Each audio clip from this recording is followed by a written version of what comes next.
ChatGPT, like you've basically made knowledge infinite and accessible. So why do we even still need schools? And I think it's for this exact reason. It's because we were not designed to learn in a vacuum. So, like for software engineers, it's kind of like farmers, where it's like a lot of farming has been automated, but we still have a need for lots of farmers, but Mm-hmm. not nearly as many farmers. So, welcome to another episode of the T and the Net. The T represents Uncle Iroh, and the Net is the Apostle Andrew. These are two people or characters that I think represent the spirits of adventure, wisdom, kindness, and having a positive impact on everyone they meet. Someone who has, I'll say, some of the traits, but maybe not all, is my good friend Ehab Billatos. Ehab, which one of these traits do you think you have? Could you say them again? A spirit of adventurousness, kindness, wisdom, and having a positive impact. I don't think I'm that adventurous. Maybe, kind. Try to be kind at least, and try to make wise decisions, but maybe not always. So maybe I'm some of these things some of the time. How about that? I think that's probably the closest I'll be able to give you to a real answer.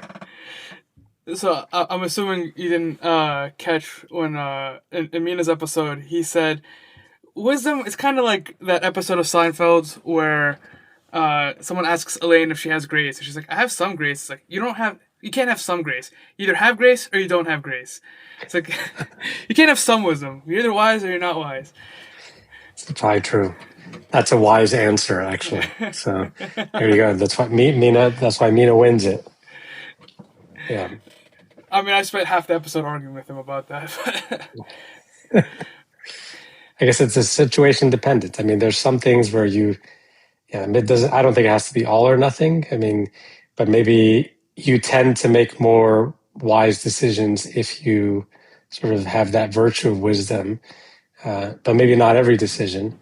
But other times, maybe sort of make foolish decisions depending on how close you are to a situation or how sort of blinded you are to it. And as with many things, sometimes those decisions change over time, where you look back retrospectively and you think, yeah, maybe I should have done this or should have done that. And that's also a form of wisdom too. So yeah, it doesn't have to be all or nothing. I agree.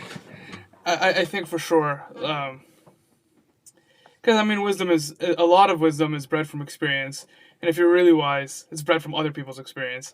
Yeah. And so obviously you can't have experienced the whole world and everything in it. I remember it brings me to a memory of a professor in medical school who basically said, I have 20 years of experience in whatever field he was, neurosurgery or something like that. He's like, but what people don't tell you when they say 20 years of experience, it's 20 years of making mistakes, and he sort of went on to describe some of the patients that he had sort of made a mistake on. He's like, I thought it was this, but it actually turns out that. So now whenever I see this, now I think of it could be X, Y, or Z. So I don't know why it stuck with me for many years, but it's true. Some of the biggest teachers for gaining experience are the mistakes, because those tend to stick in your memory more than the times where it goes well. And so, and that teaches you wisdom and teaches you to make wise decisions. So yeah, I think experience is a big part of it. So then, if you're willing to share, do you have any mistakes that you thought you gained a lot of wisdom from?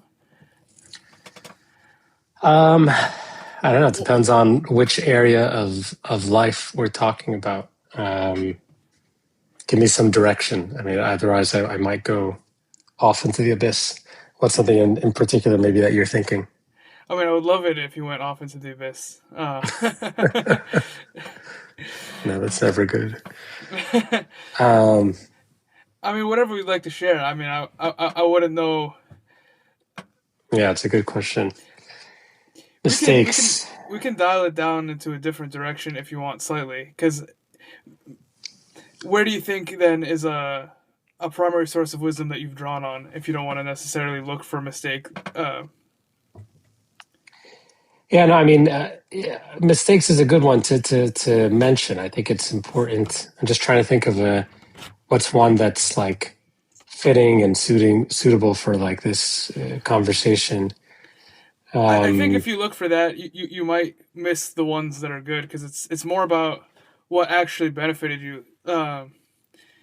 Because I know I was talking to Samer once about how like I really struggled trying to be a mentor to people because I could never be like the people that were good mentors to me.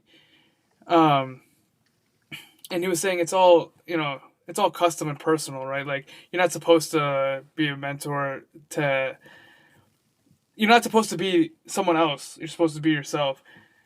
I had yeah, a train of thought that connected that, but now I've kind of yeah. lost it. No, but Yeah. if I could carry with that, I mean, one thing I will say in terms of like mentorship to others, maybe something that I tend to struggle with is giving, as Sammer mentioned, is so you need to customize it to the person. So I definitely find situations where maybe I um, don't give enough um, freedom and flexibility to the person that I'm, um, mentoring to be able to make decisions and make mistakes for themselves. I'm thinking right now more in the setting of like work, and maybe Sam might be thinking the same thing. But like at work for me, there's this there's a culture of education and training. You have young doctors that are just coming into the field and they're trying to learn their skill set and their craft. And in order to do that, they need to be able to do things hands on, be able to learn, but it's like learning on patients, right? So it's this sort of delicate balance of giving them enough autonomy to, you know, be able to learn the skill set that they need, but also balancing that with patient safety.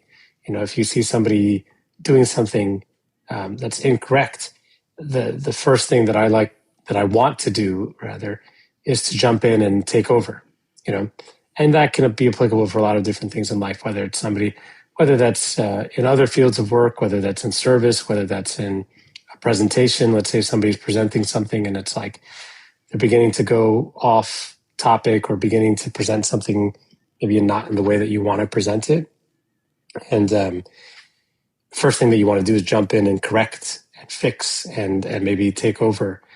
But going back to sort of medicine example, the better thing to do is to give them the freedom to make a mistake and knowing which mistakes that they can make, which are small mistakes and you know, not not that significant. Other ones which are like really important. So you have to really step and say, no, no, no, this needs to be done like this, or else this can happen. So that mentorship, I think, balancing how much autonomy that you give to a person that you're mentoring versus how much guidance that you give, it can be really important. And that maybe can connect to your earlier question about experience and wisdom. It takes wisdom to know which of those which things are like really important and which ones are not, or which ones need to be corrected immediately versus which one can be corrected after the fact. After the presentation or after the procedure or after that event or whatever it is.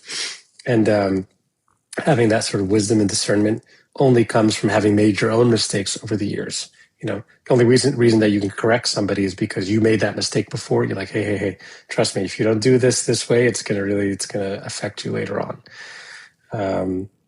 And that I think is the key to sort of mentorship in general. And to have good mentorship, you need to have wisdom. So trying to make a connection here, I think it makes sense to me, but hopefully I'm not overstretching it. So your job requires you to have some degree of mentorship naturally, right? It's not Yeah, necessarily like an extracurricular activity, right? Um, yeah. Based on where so I work, I mean, there are other places that you can work as a doctor where you know you're sort of independent, and there is no component of mentorship or education or anything like that. But yes, where I work, it requires that. right, from my understanding, you work at like a research and teaching oriented hospital. A teaching hospital, yeah, yeah. A teaching hospital, yeah. So then, I'm assuming in med school they don't really teach you how to mentor. It's not like They don't, although I think that there's opportunity per se, but like there are more opportunities now than there used to be because it's becoming recognized more as a track within medicine of like education, like graduate medical education, and understanding that there's good ways to pass on sort of medical knowledge and experience, and then there's unhealthy ways to do that as well. And so trying to sort of hone in on the techniques that make most sense in terms of educating sort of residents and trainees and others and things like that. So yes, they didn't really do any sort of teaching on how to teach before, but that's become a bigger focus, I would say, in the past few years or so. So then where did you learn your mentorship skills?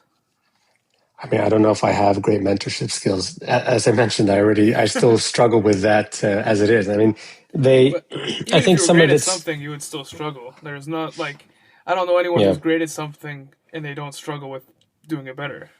yeah. That's a good question. I mean, I think a lot of it comes, there's feedback that, people give about like, sort of about your mentorship skill and your style. There's also some of it is like, how would I like to be mentored? And you sort of think of putting yourself in their shoes, and that's always helpful as well, so that they can, so you can get a sense of what people like and what they don't like, and also again, just you have to customize it, and I think learning how people like you can sort of get a sense very early on whenever you're interacting with somebody about just how much they know or don't know, how much guidance they need or don't need. Again, thinking back to the medical, like the procedural piece of it, like I do a lot of medical procedures. And so I get a sense almost immediately when somebody begins doing a procedure, if they're like reaching for the right things, if they're, doing the initial parts of the procedure, like the basic setup, sort of very fluidly and flawlessly, that usually gives you a good sense that they've had some prior teaching and education on it before, and so your role doesn't have to be as hands-on. Whereas there are other people where they look like they're fumbling around. You say, okay, this person probably needs more guidance. Let's walk you through it and let's get through it. And sometimes I'll say, listen, if this is stuff that you've heard already before and you feel like you know it, just let me know. I'm happy to back off. But I think that's one way that I've been able to hone in on the sort of type of mentorship and level of mentorship that somebody needs. Again, in that just very specific setting, I think. So it's kind of a feedback loop for you where you're just kind of changing things based on what you see not work or work. Like you do Yeah. something and then things happen and then it's just like kind of a small close feedback loop where it's just you and your mentees, kind of. Yeah. Yeah. No, I think so. I think that's fair to say. And that's more definitely in a hands-on setting. There are other places where mentorship has a role if we pivot towards like, I don't know, like service and church and things like that. There's also, that area where similarly there's instances where it feels like you want to provide more support and more guidance for somebody. And other times where it feels like this person is taking the initiative on their own, and you want to let them sort of grow in that experience without being overly suffocating towards it, and really just helping to support it. And there's a lot of different examples of that, but that's another way to sort of think through the mentorship piece. So at work, you're required to be a mentor, more or less for the safety of your patients, if nothing else. Yeah. But at church, you don't have a requirement per se. For one, you already do a lot of service without necessarily being a mentor. So there's Yeah. no concrete need for you? Oh well, there's a concrete need, I'll say, but like I it agree. doesn't have to be Ehab Billatos. Yeah. Is there a reason that you choose to be a mentor in that setting as well? I mean, I think there's genuine, like, you enjoy it. I think to be able to have an impact, it feels more direct and more rewarding if you get a chance to like have one-on-one conversations with people and be able to have a positive impact on them. It's one thing to give like, I don't know, a Sunday school lesson or a sermon or something like that. And those are great too, because those are good opportunities um, to teach and to sort of share with others, and that can have a positive impact as well. But I always find that the one-on-one conversations where you get to sort of hear what they're doing and what's going on with them, and you know, opportunities to ask for advice and guidance, I feel like it can be more impactful. You're more likely to apply something that you hear in a one-on-one conversation than something that you might have heard kind of in a sermon. I mean, sermons are great too, and Sunday school lessons are great too. But if you think about Sunday school service in particular, for instance, most of what you probably remember from your own Sunday school, experience growing up, it's less likely to be the specific lessons that were given on a week-to-week basis, and more likely to be the relationships that you had with various servants, sort of key servants along the way that maybe you learned from, you remembered, you hopefully sort of benefited from. So those one-on-one relationships have a longer lasting impact. And that to me is sort of a form of mentorship where you get to sort of talk and interact with people who are sort of older and wiser and at a different stage in life. And so I think it's rewarding to be able to get that. I was going to ask if you find it more rewarding than the other services, but I mean, they're all rewarding in their some way, but I mean, if you really like, if you think about Christianity in general, is not necessarily passed down through sermons as much as it's passed down through discipleship, right? And discipleship is just another form of mentorship, but maybe a more involved form. But you think about Christianity, when Christ gave the Great Commission, he didn't say go and give sermons all over the earth or go and give really good Sunday school lessons. He said go and make disciples of all the nations and baptizing them in the name of the Father, Son, and the Holy Spirit. So that idea of discipleship is really important. It's always been important for Christianity in general, where the disciples of Christ and then their disciples and then their disciples, and that's just the way that it's always been passed down. And I think that there's something to be said for how impactful really good discipleship and mentorship can be. If you pivot again back to medicine, oftentimes, at least in this world of surgery, I'm not a surgeon, but in surgery, people will often, talk about their surgical training by the person that they did their surgical training under, by the person that mentored them. And it becomes like, there's the school of, Dr. Mina Masiha, he's an orthopedic surgeon, right? Anybody that learns under him, they're like, I learned his way that he does, his techniques, his work. So it becomes sort of a school of that person. And that's just another form of mentorship. So it's like a really powerful way of imparting upon somebody, whatever that you want to impart upon them, whether influences or characteristics or guidance or what have you. it reminds me of something. I don't remember which one of the Dose brothers, but like the guys who run Dose Press. I had the chance to meet one of them, and it was like right around ChatGPT came out, and he said something along the lines, it's like, it doesn't matter if ChatGPT like knows everything and it can tell you everything. There's still value. He was talking about going to a seminary, like the Pope Schumer seminary. He was saying like there's value in it because the important thing was never the knowledge. The important thing Yeah. was the discipleship. And so Yeah. to go and to be discipled and then to have disciples. And etc. And discipleship comes with dialogue. That's really a key piece of, thinking to the seminary idea. We have all sorts of online seminaries, and they're great. I mean, I've done them, and it's an opportunity to get that education piece, right? But it just can't replace what would otherwise be a true discipleship of being able to have dialogue with your teacher, with the person that you're being discipled under, being able to ask questions, they ask you back, they challenge you, you challenge them.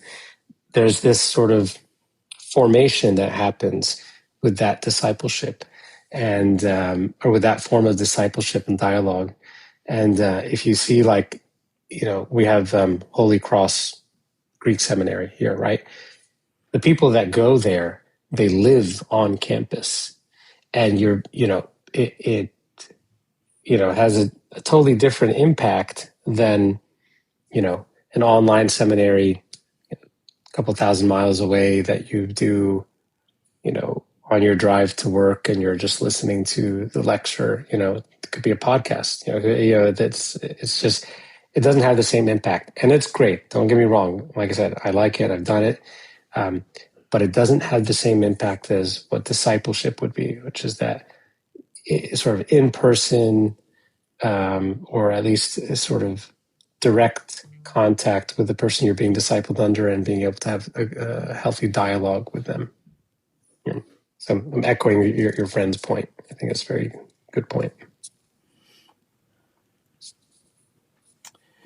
Yeah, it is. It's a great point, actually, and I think it's one of the misses,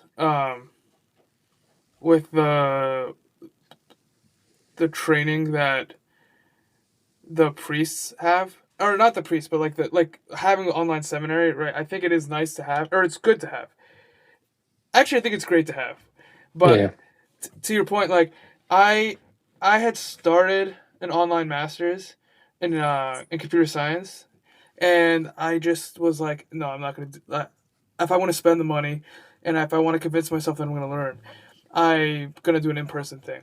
So I switched to an in-person master's, and I've enjoyed that a lot. And it's great. One, like you make friends. Two, you have projects and presentations. You get like anxious and stuff. And three, like you have a chance to talk to your professor and be like, I don't understand this on the spot in the middle of a lecture, right? Yeah. And then you get feedback from other kids in the class who want to move on. They don't want to hear you ask your question, so they give you different perspective than the professor is trying to give you.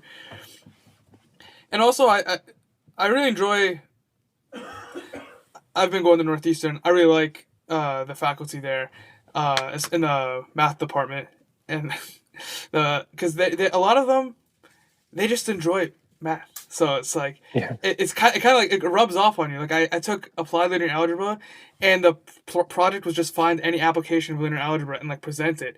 And the whole reason that's the project is not because like this is such a great way for you to learn linear algebra. No, the professor was not originally like a math PhD. She was like a bio PhD or something.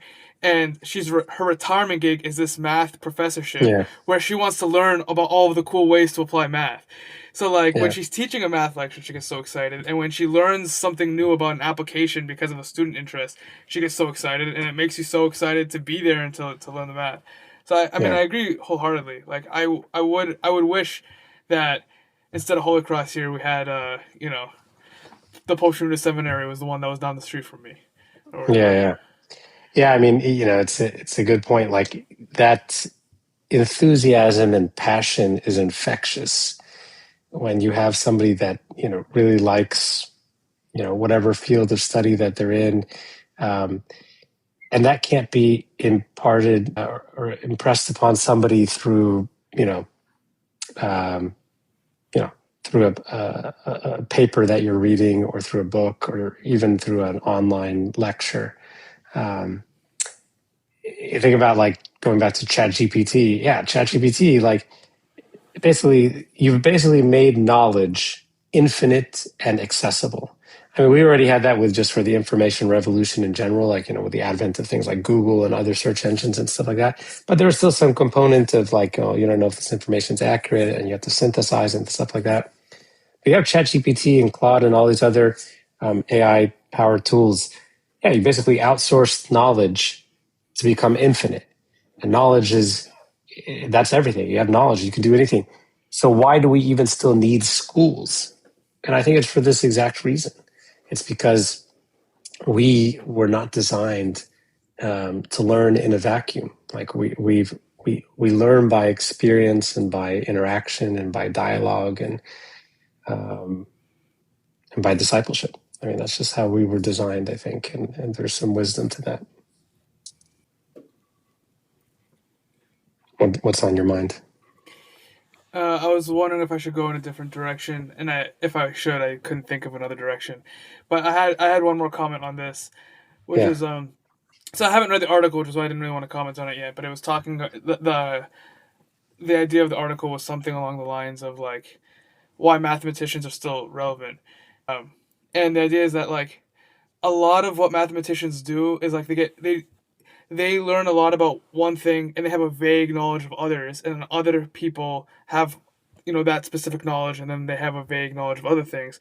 But like a lot of times the innovation or whatever you need is actually really old, but we need someone to know that that information was discovered or that algorithm was designed. And like a lot of like the modern AI like stuff is actually really old math, and it just like the world knows it. Like it's on the internet, it's the paper is public, but someone has to, some person has to have been trained in it or has to understand it to I've heard of it convert it. before. Yeah. Yeah. Granted, Yeah. there's still some more like the AI is getting pretty good at doing things. So, but there's still something to be said about knowing the thing and being able to impart it to someone so that it actually is useful. Just because like the knowledge exists, like doesn't necessarily mean it's anything other than a book. Yeah, no, to be able to apply that knowledge and yeah, no, the same thing happens in medicine is like people that come in and, there's these sort of very obscure diagnoses that, maybe nobody ever remembers. But when you become a specialist in a field, idea is that you should now know all of those very random zebra type diagnoses so that if they do come up, you can, even if you don't remember it exactly, you can still be able to, remember something of it. So that way, if it comes up, you can go back and say, I think there was something that represents, or something that this could be. You go back and say, well, look, see, it could be this, it could be that, it could be that. So you have this sort of knowledge of these sort of random old or obscure diagnoses, so that way you can bring it when it needs to come into play, into action. So similar idea. So the mentorship thing, I think it's a cool topic because it is kind of it's kind of a blend of wisdom and positive impact. Yeah. And it could be kindness depending on what kind of mentor you are. We've certainly known some that are not kind, but certainly some that are. Yeah. Very true. For you, do you...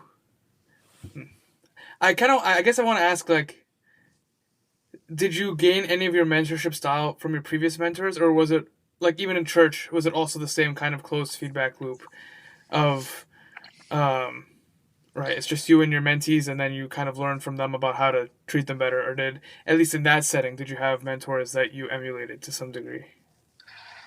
Yeah. No, there's definitely, there's mentors.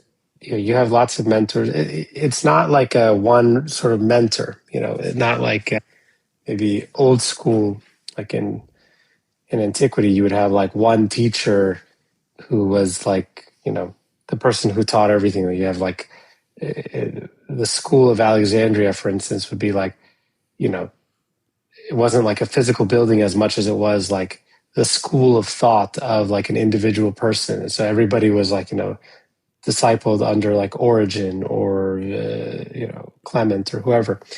But nowadays, right, we are sort of mentored under a lot of people. You have lots of different teachers over the years. And I think you learn from them both the things to do and the things not to do.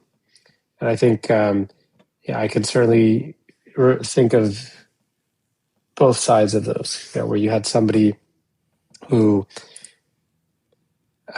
maybe their mentorship style was either overly, what's the word? Like overly involved and oppressive, maybe in some ways, where they didn't give you that freedom to really sort of think for yourself or do the things that you want to do or sort of learn on your own. And then you had other people whose mentorship style was really good. They challenged you, they gave you some flexibility and autonomy to learn, but they still did it within the bounds of what your intended goal was, and whether that's safety or whatnot. So I think I definitely had some teachers along the way who were on both. I think to me, from a work or career perspective, there's definitely like teaching that's done either at the bedside or through sort of didactics, where they're sort of teaching you about, medical knowledge and things like that. But there's also a different type of teacher, which I think is learned through modeling, like role model, where you sort of emulate whether that's their style in how they deal with patients or their techniques for, actual procedures, or even just their career paths, how they interact with people in meetings. I can think of somebody, for instance, who just when he walks into the room, he sort of lights up the room. He's very like charismatic and people respond to him. And even, his classically always like at least 15 to 30 minutes late. Like it's not like a small amount, like he's always late. And before he gets there, it's always kind of like everybody's just sort of waiting and whatnot. But once he comes in, it's like immediately he changes the attitude of the whole room, or the atmosphere. And that's because he knows how to talk with people, enthusiastic. He doesn't get straight into business right away. Like he'll be like, I don't know, how's your family? How's whoever? And he creates conversation, and that naturally leads into, the different points of discussion that he wants to get into, collaborations and other ideas and things like that.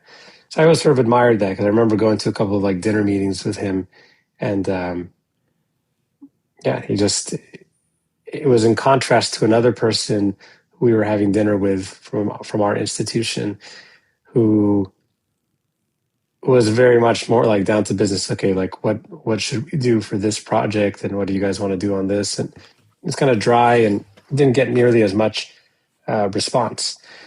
But I thought that the fact that the one that I was talking about, sort of the mentor that sort of I admire, I liked how he interacted with folks, and I thought that it produced results. And same thing I think goes into service. How you emulate people. It's not so much. Sometimes it's not always about the teaching that they actually do, formal teaching, as much as it is about teaching by example. And I think that that's sort of a form of discipleship as well. But there's definitely people that I can think of who I almost consider myself to be discipled under them, even if they never said actual words of discipleship, if that makes sense.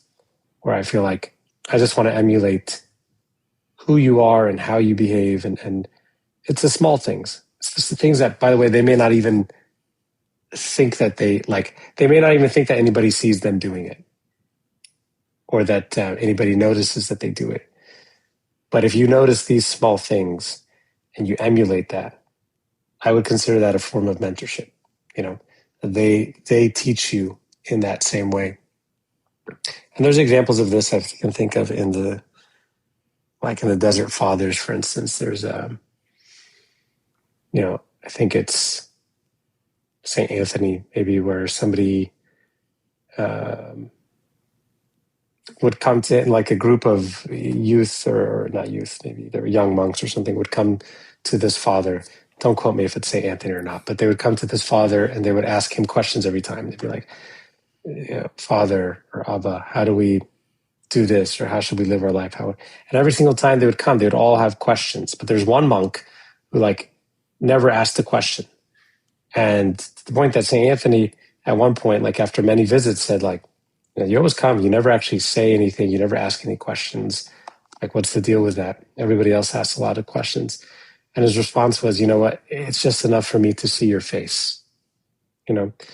So extrapolating from that, it always meant to me like he just saw his example. He didn't need to hear the words. He didn't need to even get specific teaching that was like formal or tailored to him. He just saw him, and he saw that example, and he said, this is how I want to live my life. And the same thing for this one I know is St. Anthony. The other story that comes to mind, St. Anthony, when he was first sort of desiring that monastic life, there wasn't really that many people. He's the father of monks, right? So who did he learn from? It said that there were like various like hermits or monastic type figures that lived on the outskirts of the village. And St. Athanasius describes St. Anthony as like a honeybee. Like he would go to each person, take from them, this person has the virtue of, fasting, and this person has the virtue of kindness, and this person has the virtue of studying and learning. So he would take from each of these different people and incorporate that into his own practice. But again, it's just learning by example. So I think those examples that we see from people around us are really profound, and sometimes more profound than words. In fact, a lot of times more. I mean, it kind of goes to the point of like, it matters a lot how much, who you surround yourself with, because like there's that saying like you're the average of the 5 people you interact with the most, which is can be scary. Yeah, no, it's terrifying. Yeah. But there's actually, it reminds me of a silly trick that I saw on some other, like, I don't know, YouTube clip or something, where it was like, if you want to know how someone really feels about something, if you ask them like, oh, how do you feel about it, they'll try and give you like, a watered down answer, right? That is like, what you're looking for, or like they don't want to make themselves look bad. But if you ask like, what are your 5 closest friends think of whatever, they'll give you an answer, because it's not that, there's no association with me really, it's those guys, but it really is you, right? It's like, That's very true. Yeah, you're totally influenced by everyone that's around you, whether you like it or don't. And that can be a good thing or a bad thing, depending on who you choose to be around. It's one of many neutral tools. The problem is with neutral tools is like, you should have seen me with a hammer when I was a kid, so like it's there for good or for evil, and if you're not using it for good, you might be using it for evil by accident. Yeah, very true. And I think I think it's one of the things I know people are always scared sending their kids off to a faraway college, because like you don't know what influences are there.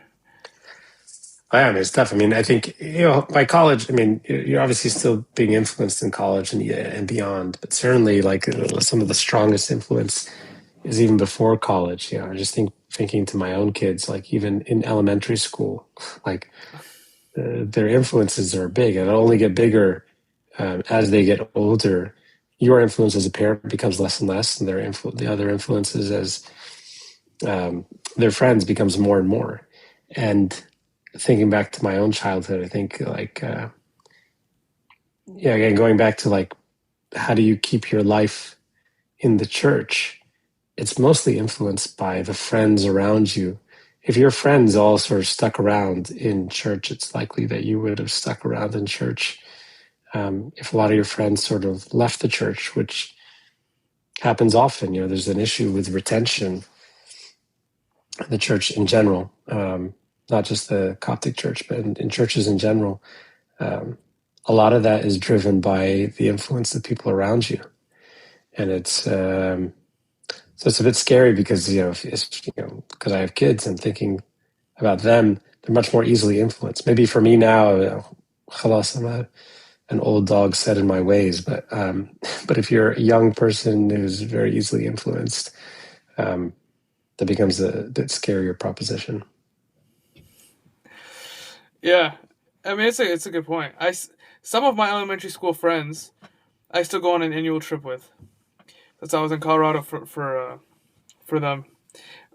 Or was it? I mean, it was my high school friends, but some of them I had met in elementary school. Mm-hmm. So yeah, I mean, obviously it's they had plenty of time to rub off on me for good or for evil. That's Yeah, that's very yeah. true. And I'm just thinking back to elementary school and middle school. So many of my memories are from during school time, not from home time. Home time was just homework and whatever drivel we had on TV. Yeah.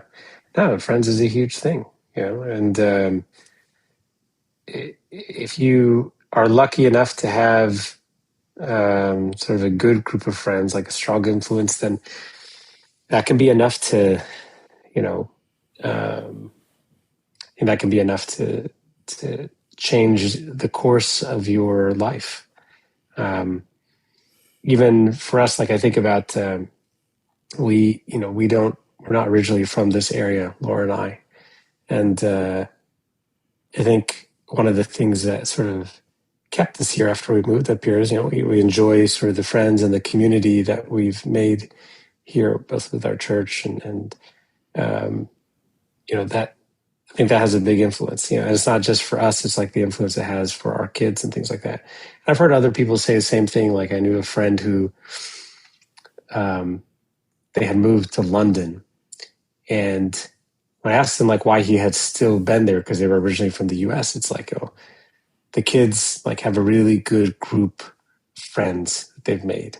Like they're really strong and solid, and they support each other. And for him, it was enough for him to say, like, I'm willing to live in this totally different country for this reason. So the impact of friends it can't be overstated, because it is really important. It has an impact for good and for bad.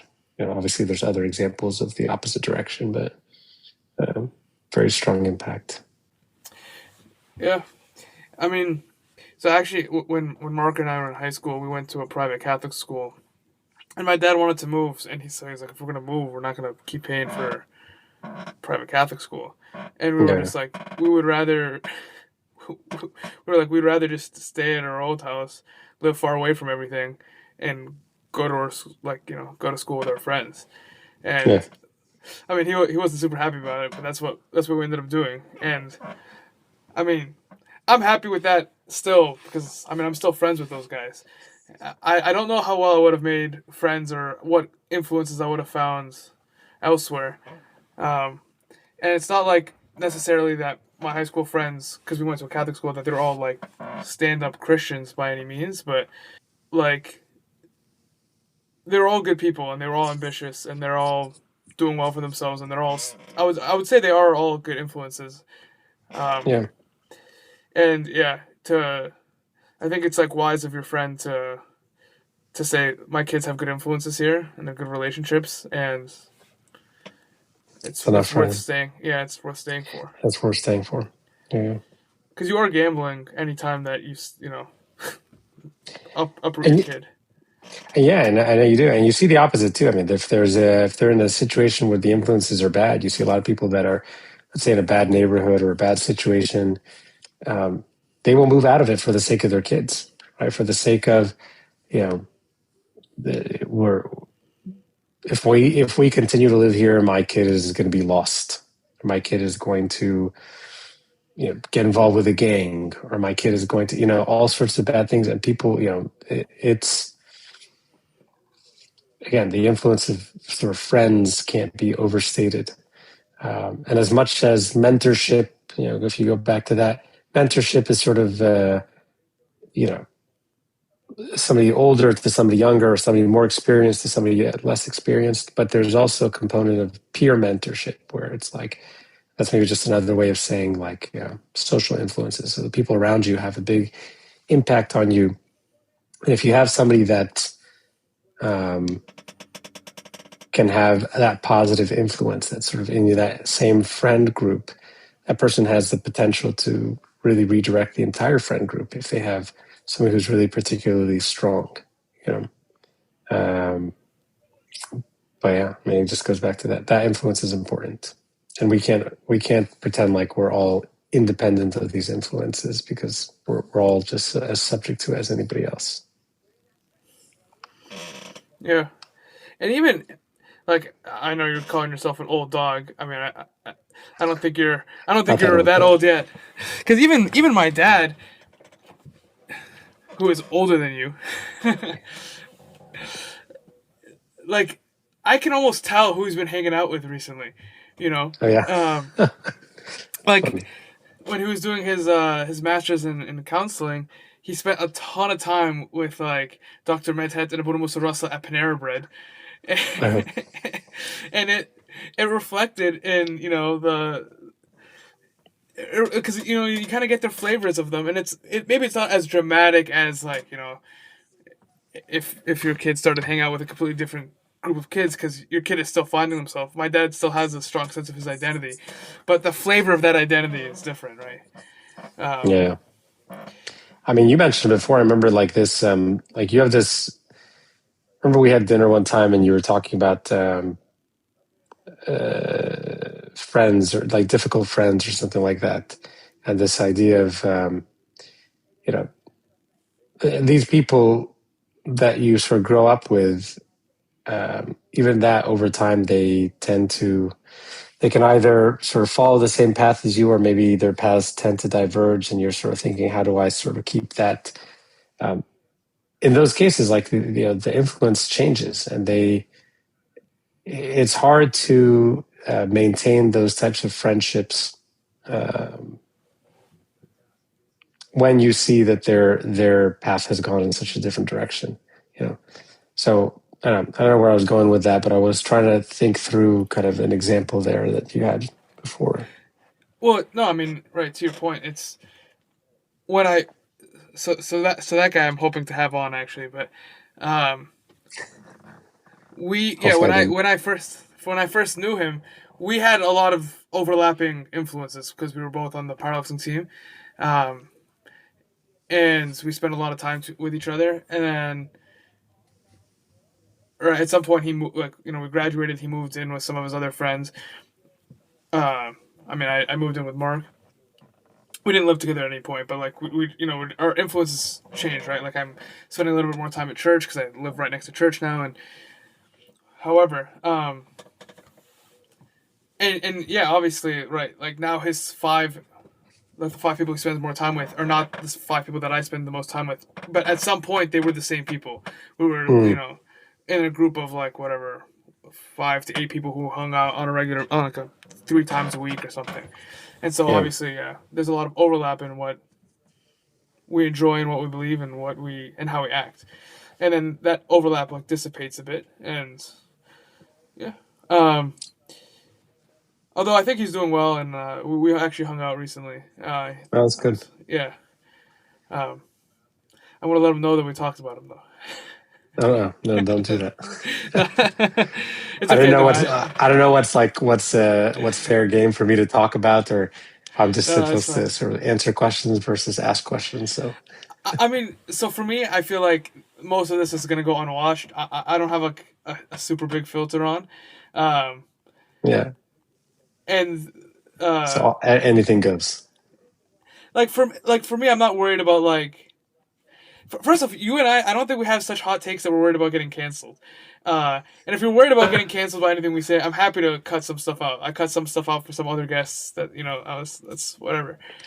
Oh, I want to know what you cut out for other guests. Maybe I need to give a hot take on something. I don't know. I don't have any hot takes. That's the problem. I'll think. I'll have to think of something.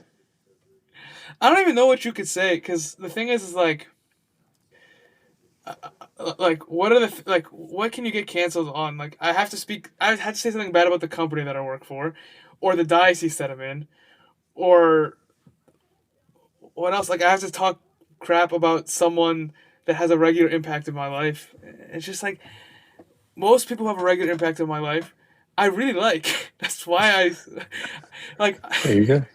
I mostly don't interact with people I don't like, and Yeah. my company I believe in for the most part. Like Mm, it's one of the reasons I've had a hard time leaving, even though I think objectively would have been good for my career. But like I yeah. like the people, and I like that I don't inherently believe that. Like, I inherently believe in the company's like mission and goal, and that they're not evil. Whereas I feel like to go get money elsewhere, I'll lose at least one of those two. Like, there are companies that aren't evil, but I just don't care what they're doing. And then there are Mm. companies that I care about what they're doing, but they may or may not be evil. Like, I would really like to work for in space, like space stuff. But most of the time, that means Department of Defense funded contracts, and I just don't like. I'm not sure that they're evil, but I'm not comfortable with it, and I don't know. Yeah, yeah. I love space stuff. I'm always like astronomy and like the universe, very cool stuff. I don't think I'm knowledgeable enough about it, but I do think it's very interesting. Is that what you're talking about when you're saying space stuff, or? Yeah, like I mean, I'm a software engineer, so I mean, now not so much, but like 5 years ago, uh, you could kind of work on any project because you're a software engineer. It doesn't matter what the field is.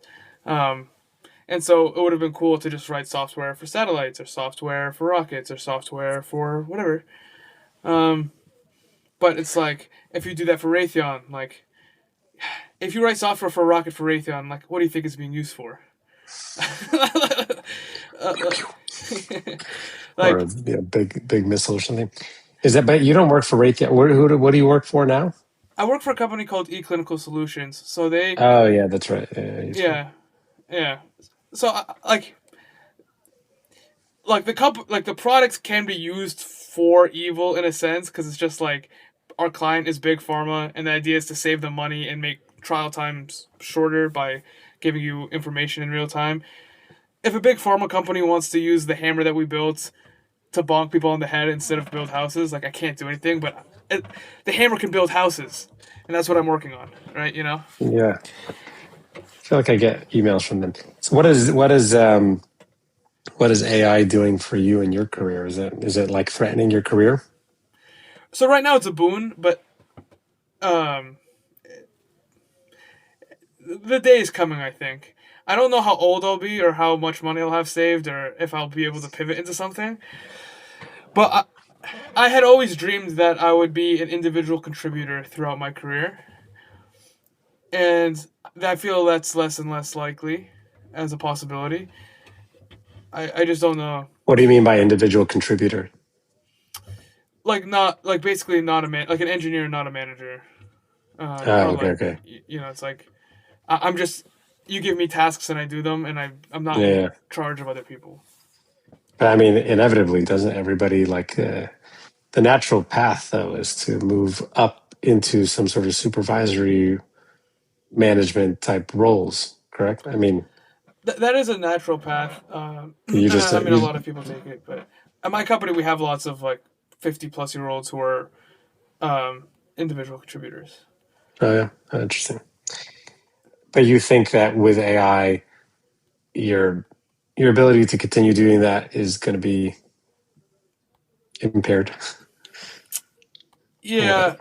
I mean, I don't know exactly what's gonna happen, and how long, but like, like, today, the amount of software that I can build in 1 hour is not, it's insane compared to last year and 2 years ago.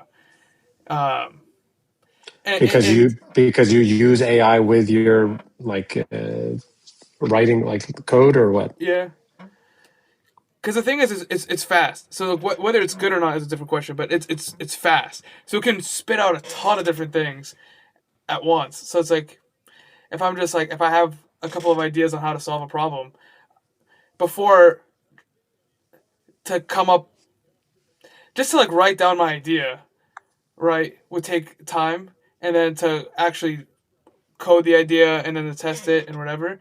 Now the coding step is cheap. So it's like writing down my idea is enough. Like I write down my idea for how to solve this problem, and then it does the coding part, and then I can go and test it.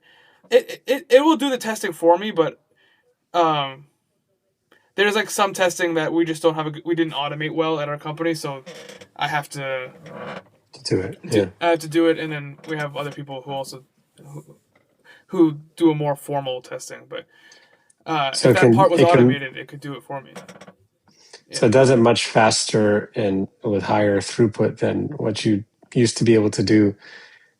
Do you think that means that it's harder than, will that make it harder for people, more junior that are like coming straight out of college to be able to get the jobs that, Um, because presumably this is something that you could have maybe assigned to maybe a more junior software engineer, like put together this code or run this project.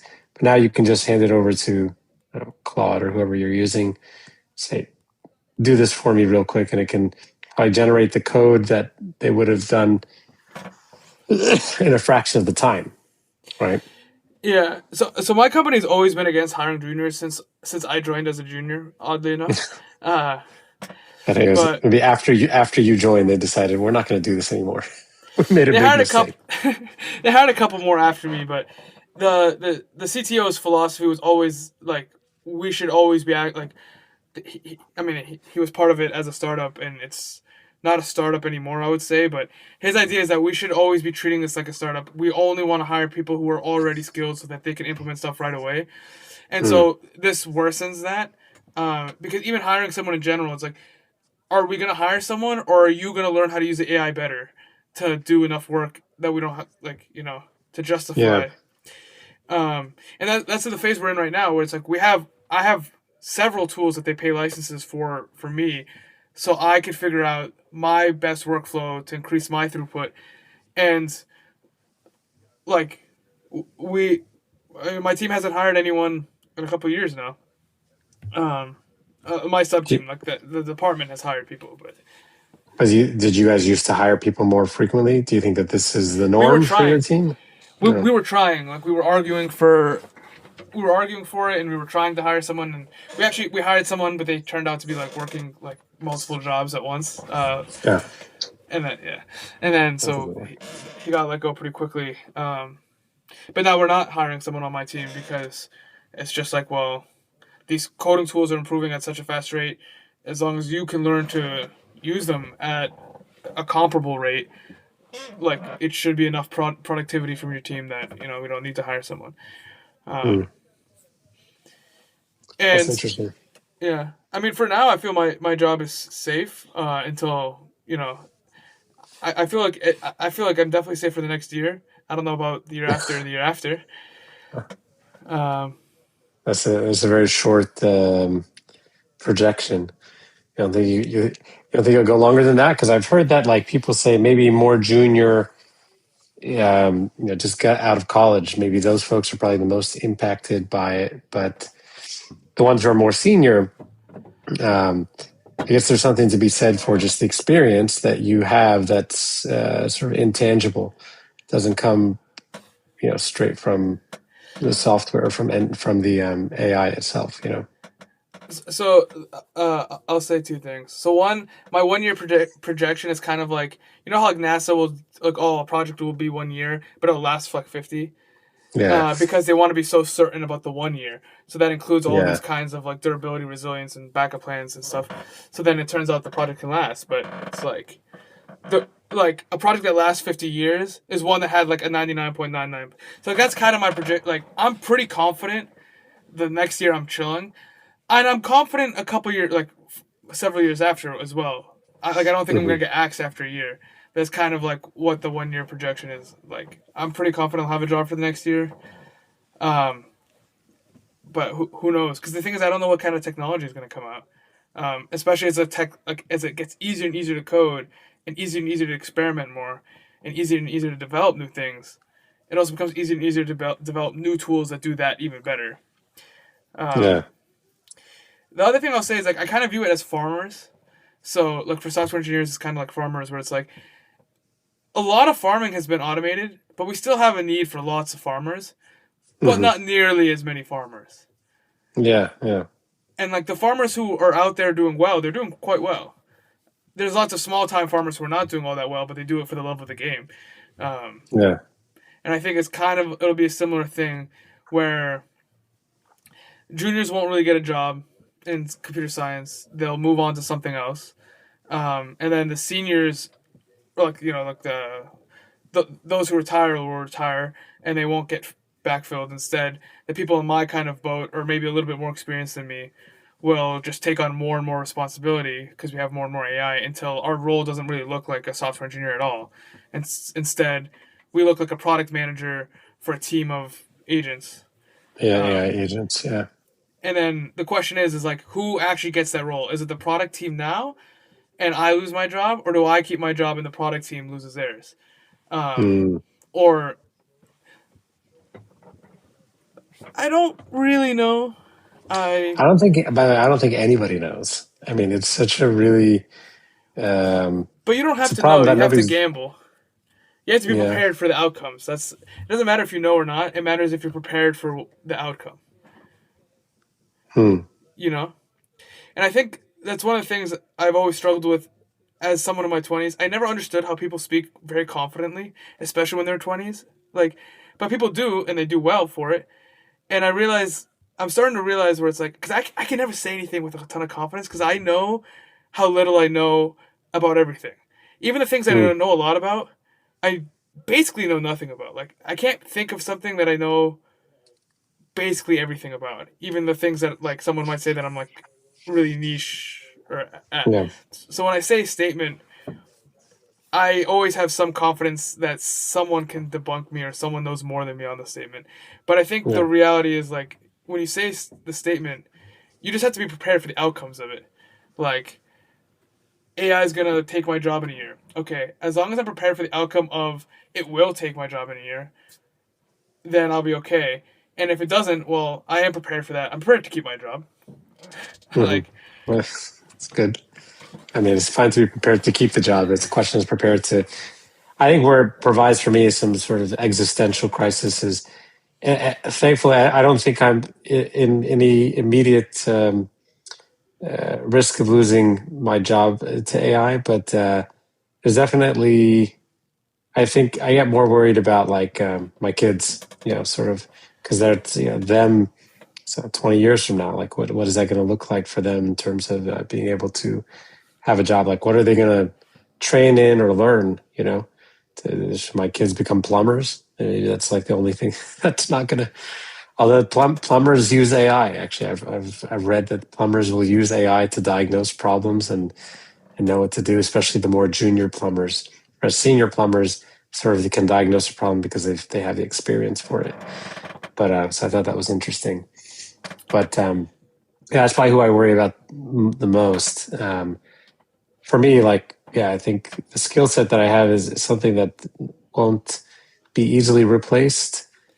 but you And have something even better. if what? You have something better. You have liability.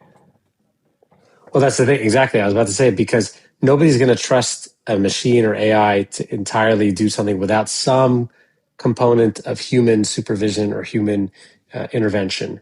Um, whether that's good or bad, but the fact of the matter is, people want a human being involved. And so that's going to the liability piece. Like, they just need somebody they will feel more confident if there's a human being that can sort of sign on off on it. Although, they had this thing where they gave an AI like a board's exam, the certification exam, like for instance, that physicians will take. I think the AI scored like 99.9 or something. Like it was like, you know, That's not fair. I know, but it just, so there's definitely things that AI can do in terms of knowledge and diagnosis and selecting treatments and things like that. Like I can do a lot. I mean, I think it'll be similar, like I said, to the farmer situation where the number of farmers you need to, run a farm goes down. The number of doctors in a hospital may be able to go down, or you may be able to expand the hospital without hiring. Um, New ones. Hmm. I'm not exactly sure because I don't know exact. I don't know the exactly what you do. Um, Me but I did neither. talk. I was talking to. That's funny. I was talking to Sammer, and Sammer was saying like he's a bit worried about it because of like how much you could like AI would allow a single doctor to scale his job. Um, but I mean, like I've been saying this for a bit, and maybe someone will debunk me at some point. No one has, but since 2016, pharmacists have had an automatable job. What does a pharmacist do? They count pills. They reject prescriptions that don't make any sense. They explain what a pill does and how to take it. Right? Is there something more? No, that's pretty fair.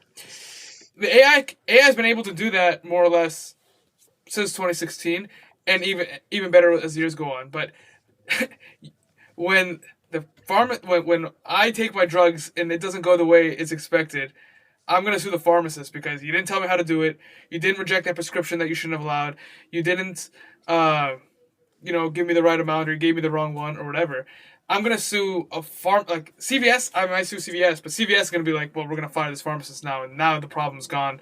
We fixed the problem. Bad pharmacist gone or whatever. So there's someone to take the liability. Yeah.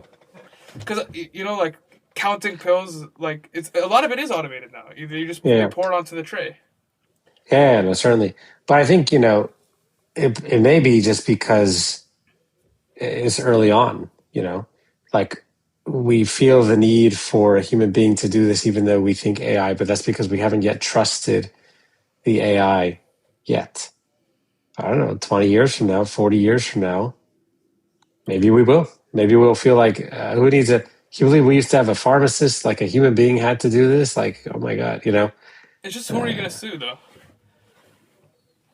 Like who are we gonna say like committed the problem or the crime when the AI messes up? If it does,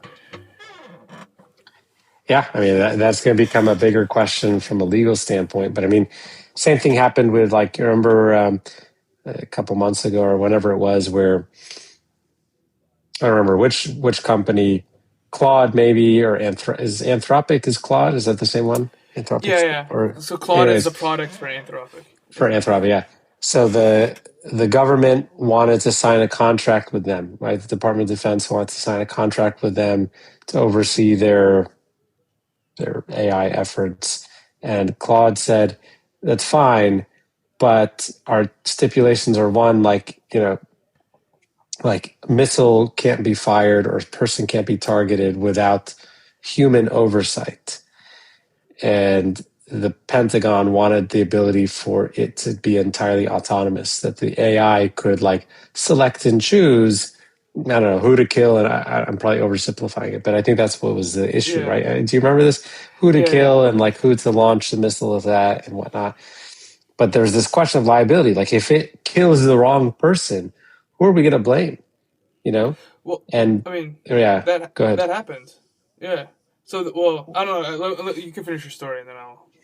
No, I was just saying, and so then they pushed back on it and said, we're not going to sign this because we don't think that we don't trust our AI enough, and nobody should, to be able to sign off on such a big decision, like a life or death decision from a totally autonomous AI.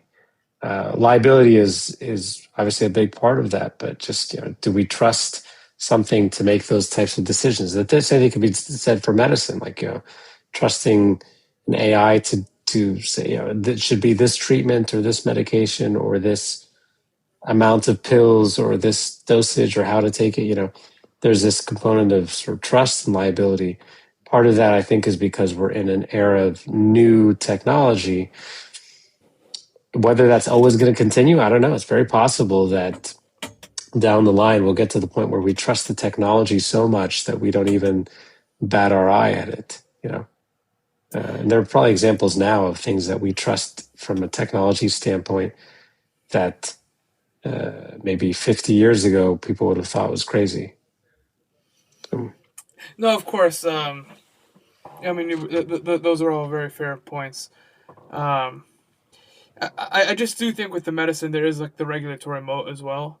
Even we have something called like a rules engine in our product, and it's like you can automatically open an issue or a query on the data, And it's like, it's like EMR stuff, so it's like Yeah. so like, you're using an experimental drug from big pharma company, and you just entered the data in wrong in the thing, and so it's like we can automatically open like an issue or a query for them to go bother the doctor or the hospital to go fix it. And then we had a system that when that data got corrected on the next import, it would just close the query of the issue. And that like pissed off clients because you can't automatically close an issue or a query. That's not going to be cool with us or the FDA. Or I don't know if Yeah. the FDA was cool with it, but they were not cool with telling the FDA that an issue got automatically closed when they raised it. Like, you can automatically raise whatever you want, but you can't close it. I need to be able to say, this dude closed it.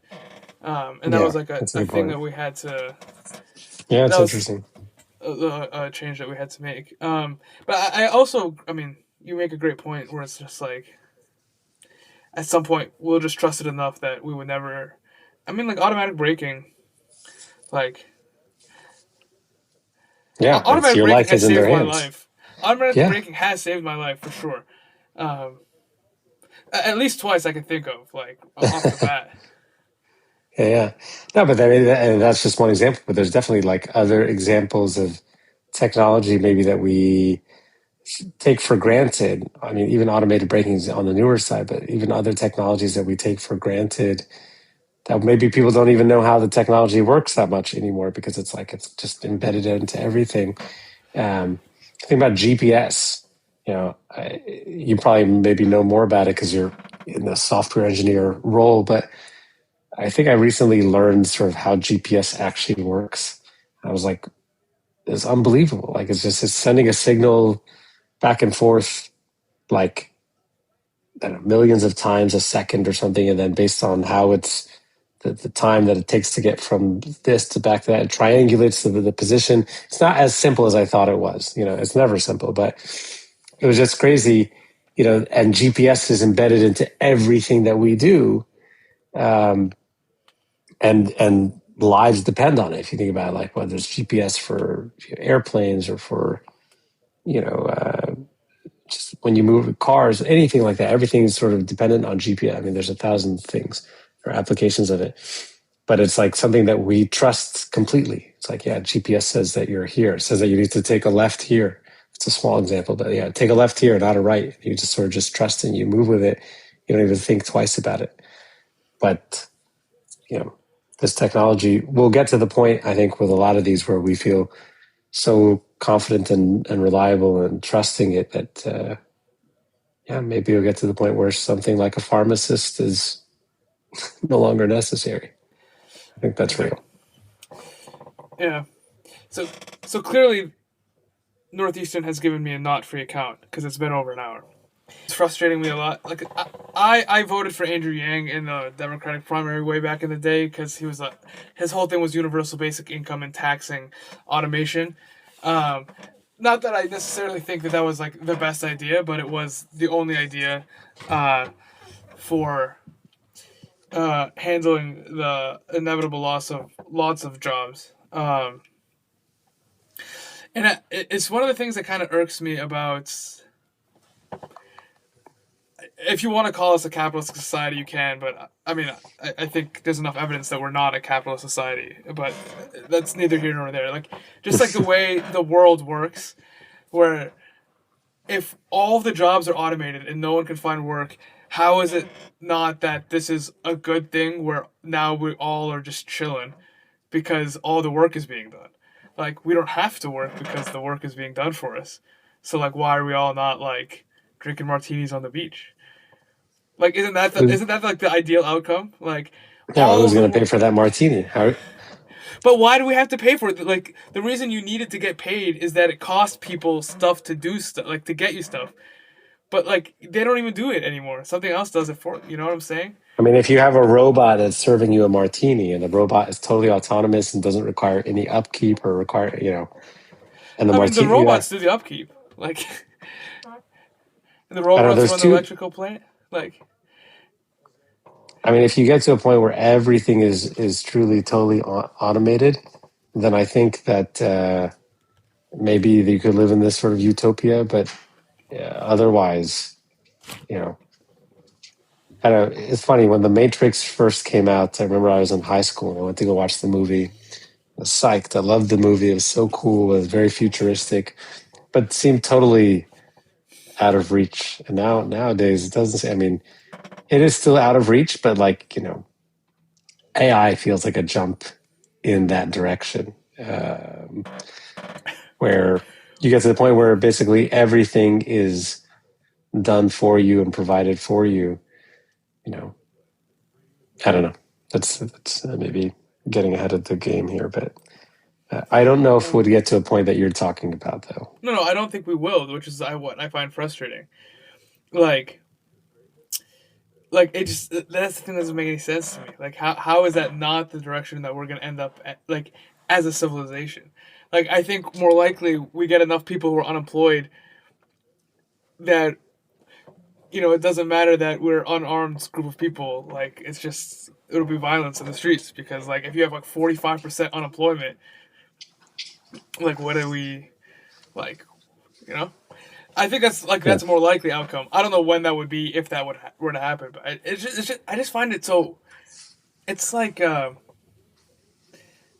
I don't know. It's like in a horror movie where you're just like, don't like get in the car, like don't Yeah, don't go back into the house, like get in the car, don't go back in the house, and then you're like, but the AI is in the house. Like, oh, it's like, but higher ROI is in the house. yeah. So let me go back into the house, and you're just like, ah. I mean, I think it's all going to go back to I think money and finances. I mean that's going to be the one thing that will prevent it Well, from how would becoming like that. People are going to want to make money. Like, is it if everything was provided for you, then you have like a sort of free society. But then if the people at the top are not going to want that because they want to be able to collect money on their own, right? Wouldn't you? Because if you're in your example, like if some, I just don't. I feel like there's too much to divide. There's going to be some people who are going to want to make that money. And if you're going to have people that don't make money, but they're going to still benefit from that free martini on the beach, I don't know. well, It no, doesn't feel exactly. like it would. It's It's not not going to possible work. because people always want the money, right? Money in the money, exactly. There's always someone who owns the AI, the electricity, the data center. Someone owns the stuff, right? And so, like, they're not going to operate it for you if they don't get money. But we don't have money to give you because all the stuff that you're operating, like, you have all the money now. Like, you Yeah, won the game, right? yeah. You won the game. You have all of the money. I don't have any means of getting money from you to pay you back. So, Like there's like, nothing I can offer you that would is of right. any value to you because you can do your whole operation with automated AI robots.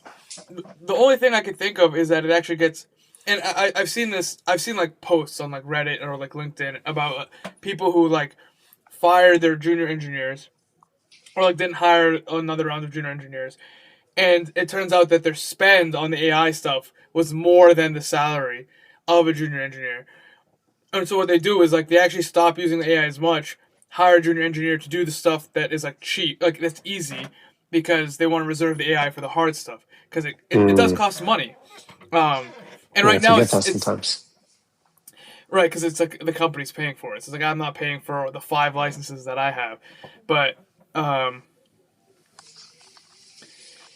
but it does cost money, and it's kind of at a discount right now because of all of the funny money that these companies have gotten because whatever Yeah, how I don't know exactly how it works, but a lot of it is like funny money. So like right now we're paying for it at a discount. They're getting us hooked on it. I am hooked on it. Like yeah, I you can't even can't imagine function doing a without it. large scale project anymore without the speed of being able to have any question I need answered within like legitimately 1 minute. Second, yeah, Or wait, 1 second, because I don't even have to like formulate the question all the way anymore. Like before, to get a good answer on the internet, I had to know what I was asking. I don't have to know what I'm asking anymore, which is a crazy yeah. concept.